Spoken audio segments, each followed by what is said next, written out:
இன்னைக்கு நம்ம பார்க்க போறது சிம்பிளா செய்யக்கூடிய பட் டேஸ்ட் டாப் கிளாஸா இருக்கக்கூடிய டொமேட்டோ பாத் எப்படி செய்யறதுன்னு பார்த்தலாமா? ஃபர்ஸ்ட் அடுப்புல கடாய் வச்சுட்டு ஒரு டம்ளர், அதாவது 200 ml குடிக்கிற டம்ளர் அளவுல சொல்லியிருக்கேன், ரவையை சேர்த்துட்டு வறுத்துருவோம். மீடியம் ஃபிளேம்ல 1 நிமிஷத்துல நல்லா வறுபட்டு இருக்கு. இதை ஒரு பிளேட்ல டிரான்ஸ்பர் பண்ணிடுவோம்.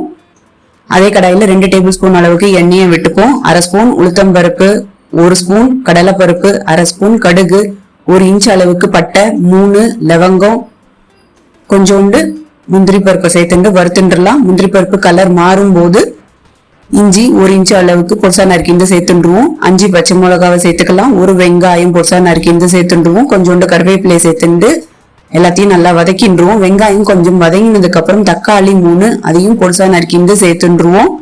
இதுக்கு மஞ்சள் பொடி 1/4 ஸ்பூன், உப்பு 1 ஸ்பூன் அளவுக்கு சேர்த்துட்டு 2 நிமிஷம் அப்படியே மீடியம் ஃபிளேம்ல இது வதங்கட்டும். 2 நிமிஷம் ஆயிட்டு இருக்கு, நல்லா வதங்கிட்டு இருக்கு. இப்போ 3 டம்ளர் அளவுக்கு தண்ணி விட்டுக்கலாம்.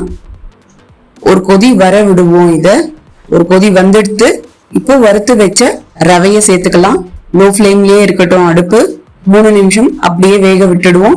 3 நிமிஷம் ஆயிட்டு இருக்கு. இது போதுமானது. 1 ஸ்பூன் அளவுக்கு நெய் விட்டுண்டு கொஞ்சோண்டு கொத்தமல்லி தழைகளை சேர்த்துண்டு எல்லாத்தையும் கலந்து விட்டுடலாம். அடுப்பு ஆஃப் பண்ணிடலாம்.